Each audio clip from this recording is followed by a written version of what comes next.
Hello अस्सलाम वालेकुम। कैसे हैं आप सब? वही का बयान बताएंगे।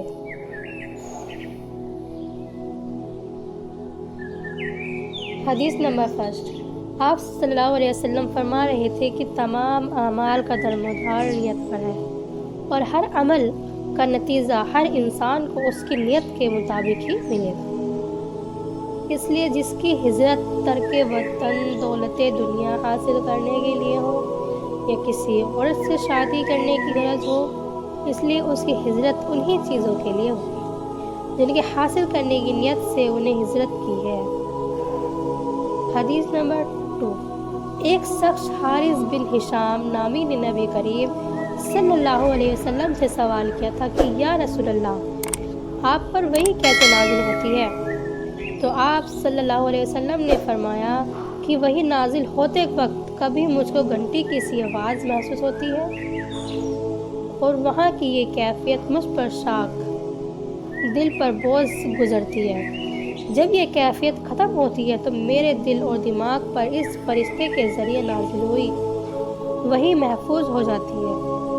और किसी वक्त ऐसा होता है कि फरिश्ता शक्ल का इंसान मेरे पास आता है और मुझको कलाम करता है, इसलिए मैं उसका कहा हुआ याद रख लेता हूँ। आयशा रज़ी अल्लाह अन्हा का बयान है कि मैंने सख्त कड़ाके की सर्दी में नबी करीम सल्लल्लाहु अलैहि वसल्लम को देखा है कि आप सल्लल्लाहु अलैहि वसल्लम पर वही नाजिल हुई और जब उसका सिलसिला रुका तो आप सल्लल्लाहु अलैहि वसल्लम की पेशानी पसीने से शराबोर थी।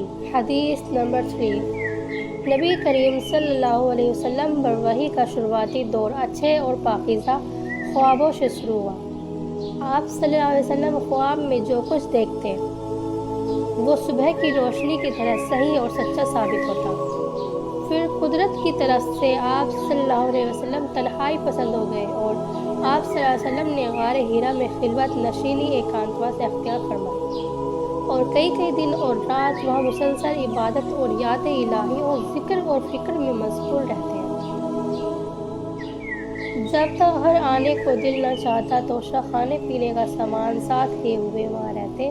तोशा ख़त्म होने पर ही बीवी मोहतरमा खदीजा रज़ी अल्लाह अन्हा के पास तशरीफ़ लाते और कुछ तोशा साथ लेकर फिर वहाँ जाकर खिलवत गुज़ी एकांतवास शुरू हो जाते। यही तरीका जारी रहा यहाँ तक कि आप सल्लल्लाहु अलैहि वसल्लम पर हक़ खुल गया और आप सल्लल्लाहु अलैहि वसल्लम गारे हीरा की ही में क़याम पज़ीर थे कि अचानक जिब्रील अलैहिस्सलाम आप सल्लल्लाहु अलैहि वसल्लम के पास हाजिर हुए और कहने लगे, ए मोहम्मद पढ़ो। आप सल्लल्लाहु अलैहि वसल्लम फरमाते हैं कि मैंने कहा कि मैं पढ़ना नहीं जानता। आप सल्लल्लाहु अलैहि वसल्लम फरमाते हैं कि फरिश्ते ने मुझे पकड़कर इतने ज़ोर से भेजा कि मेरी ताकत जवाब दे गई। फिर मुझे छोड़कर कहा कि पढ़ो। मैंने फिर वही जवाब दिया कि मैं पढ़ा हुआ नहीं हूँ। इस फरिश्ते ने मुझको बहुत ही ज़ोर से भेजा कि मुझको सख्त तकलीफ़ महसूस हुई। फिर उसने कहा कि पढ़। मैंने कहा कि मैं पढ़ा हुआ नहीं हूँ। फरिश्ते ने तीसरी बार मुझको पकड़ा और तीसरी मर्तबा मुझको भेजा। फिर मुझे छोड़ दिया और कहने लगा कि पढ़ो। अपने रब के नाम की मदद से जिसने पैदा किया और इंसान को खून की फुटकी से बनाया, पढ़ो। और आपका रब बहुत ही मेहरबानियाँ करने वाला है। इसलिए यही आयतें आप सल्लल्लाहु अलैहि वसल्लम जिब्रील अलैहिस्सलाम से सुनकर इस हाल में गारे हीरा के से वापस हुए कि आप सल्लल्लाहु अलैहि वसल्लम का दिल इस सख्त अनोखे वाक़े से काँप रहा था। आप सल्लल्लाहु अलैहि वसल्लम खदीजा के यहाँ तशरीफ़ लाए और फरमाया कि मुझे कम्बल उड़ा दो। लोगों ने आप सल्लल्लाहु अलैहि वसल्लम को कम्बल उड़ा दिया। जब आप सल्लल्लाहु अलैहि वसल्लम का डर जाता रहा तो आप सल्लल्लाहु अलैहि वसल्लम ने अपनी बीवी मोहतरमा खदीजा रज़ी अल्लाह अन्हा को तफसील के साथ वाक़या सुनाया और फरमाने लगे, मुझको अपनी जान का खौफ हो गया है। आप सल्लल्लाहु अलैहि वसल्लम की बीवी मोहतरमा खदीजा रज़ी अल्लाह अन्हा ने आप सल्लल्लाहु अलैहि वसल्लम को थरास बुधाई और कहा कि आपका ख्याल सही नहीं है। अल्लाह की कसम, आपको अल्लाह कभी रुस्वा नहीं करेगा। आप तो बेहतरीन अखलाक के मालिक हैं। आप तो कुंबा पवार हैं, बेकसों का बोझ अपने सिर पर रख लेते हैं।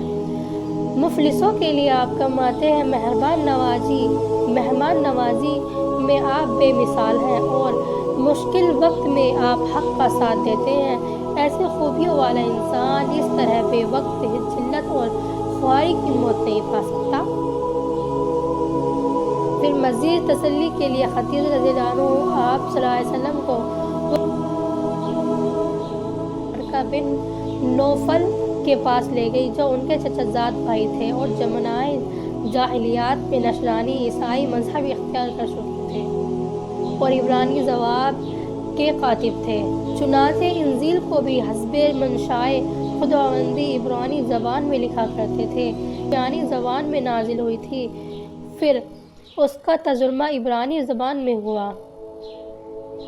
ورقہ اسی کو دیکھتے وہ بہت بوڑھے ہو گئے تھے، یہاں تک کہ ان کی آنکھ کی روشنی بھی رخصت ختم ہو چکی تھی۔ خدیجہ رضی اللہ عنہ نے ان کے سامنے آپ صلی اللہ علیہ وسلم کو حالات بیان کیے اور کہا، اے چچا زاد بھائی، آپ نے بھتیجے محمد صلی اللہ علیہ وسلم کی زبانی ذرا ان کی کیفیت سن لیجیے۔ وہ بولے کہ بھتیجے، آپ نے جو کچھ دیکھا ہے اس کی تفصیل سناؤ۔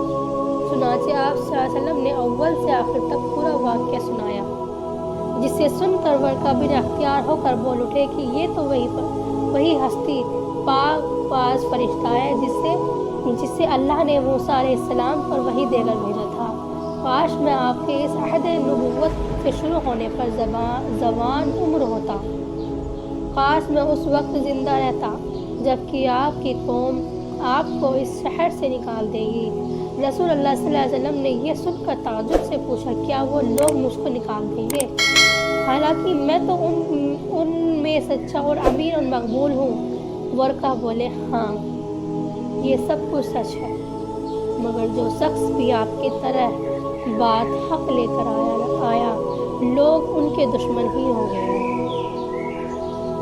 اگر مجھ کو آپ کی نبوت کا وہ زمانہ مل جائے تو میں آپ کی پوری مدد کروں گا۔ مگر ورقہ کچھ دنوں کے بعد انتقال کر گئے، پھر کچھ وقت تک وحی کا آنا رکا رہا۔ اگر آپ کو ہماری حدیث اچھی لگی ہو تو آپ کمنٹ میں ضرور بتائیں، اور سننے کے لیے کمنٹ ضرور کریں، اور لائک، سبسکرائب اور شیئر ضرور کریں۔